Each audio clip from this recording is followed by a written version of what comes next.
क्या आपने कभी सोचा है कि समुद्र के नीचे छुपे हुए रहस्यों से हम अपनी जिंदगी को कैसे बदल सकते हैं? पृथ्वी का 75% हिस्सा पानी से ढका हुआ है, जिसमें से ज्यादातर तो समुद्र ही है।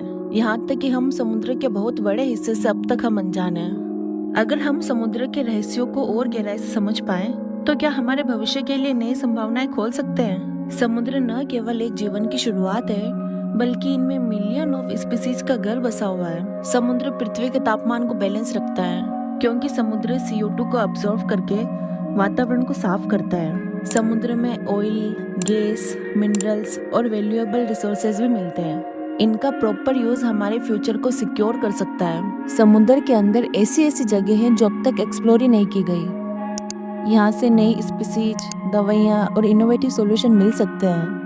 आपको बता दें कि अब तक 25% समुद्र के बारे में डिटेल मैप किया गया है, क्योंकि समुद्र का एक्सप्लोर कम और दूसरे ग्रह यानी कि मार्स जैसे दूसरे ग्रह का एक्सप्लोर ज़्यादा किया है।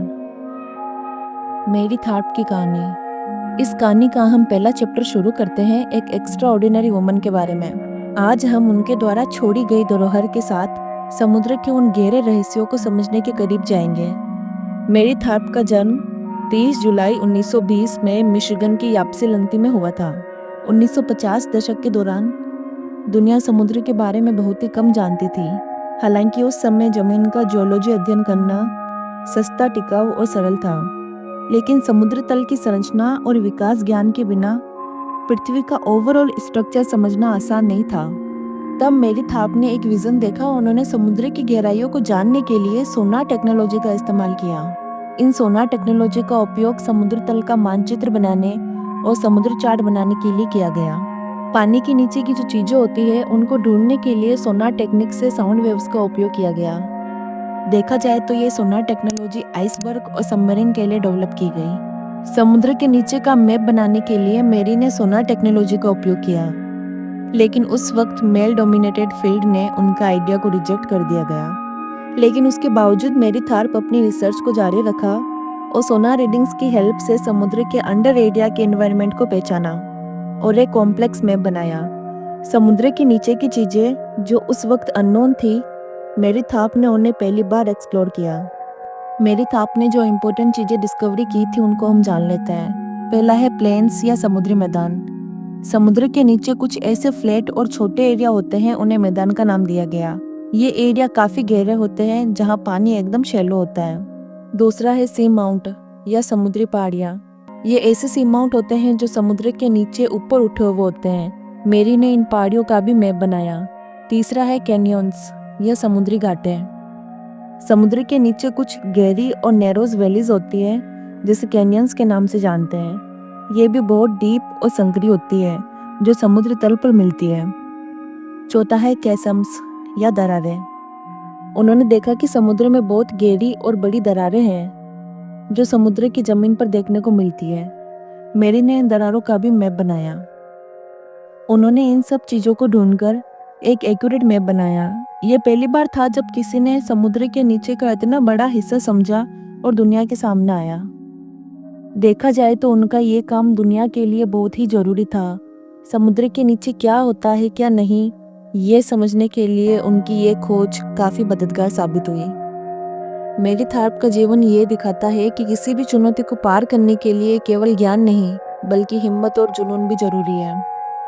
वैध चिरायत का काम। अब हम बात करेंगे एक और विजनरी साइंटिस्ट के बारे में जो पुरानी टेक्नोलॉजी को नया ट्विस्ट दे रहे हैं। ये साइंटिस्ट है वैध चिरायत, जो एक एस्ट्रोफिजिसिस्ट और नेशनल ज्योग्राफिक एक्सप्लोरर है। सबसे पहले तो उन्होंने टेक्नोलॉजी को जो ओरिजिनली स्पेस के लिए बनाई गई थी, उसे समुद्र के लिए मॉडिफाई किया गया, ताकि समुद्र के नीचे का जो कॉम्प्लेक्स पार्ट है उसके इकोसिस्टम को समझ सके, जिससे इनकी बायोलॉजी, जियोलॉजी और इकोलॉजी को एक्सप्लोर कर सके।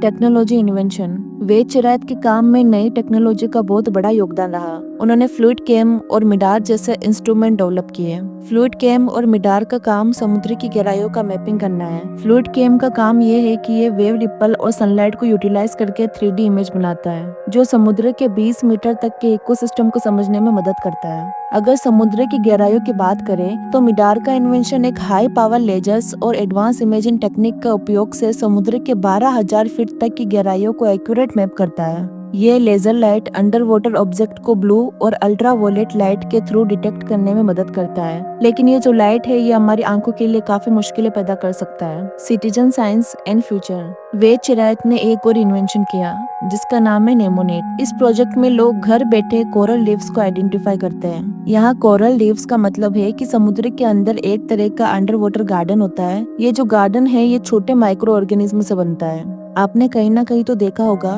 कोरल्स के ऊपर एल्गी जमा होती है, यहीं पर ज्यादातर मछलियाँ और कछुए पाए जाते हैं। ये जो कोरल है ये समुद्र की लहरों से एनिमल की रक्षा करते हैं। यहाँ तक कि ये कोरल ऑक्सीजन का भी काम करते हैं जो समुद्र के वातावरण के लिए काफी मददगार है। कोरल के लिए हमें इतना समझना है कि ये नेचर और एनिमल्स को सेफ रखता है। वेद ने जो नेमोनेट का इन्वेंशन किया है उसमें जो आर्टिफिशियल इंटेलिजेंट और जो मशीन लर्निंग का यूज करके जो रॉ डाटा मिलता है उसको जल्द ही मैप में बदल दिया जाता है। वेद चिरायत का फ्यूचर गोल ये है कि उनको स्पेस से फुल ओशन सेंसिंग करना है ताकि समुद्र की और भी गहराइयों को एक्सप्लोर कर सकें। यहाँ तक कि उनकी टेक्नोलॉजी सिर्फ हमारे समुद्र तक की नहीं बल्कि दूसरे प्लेनेट के समुद्र का भी मानचित्र बनाने में मदद कर सके।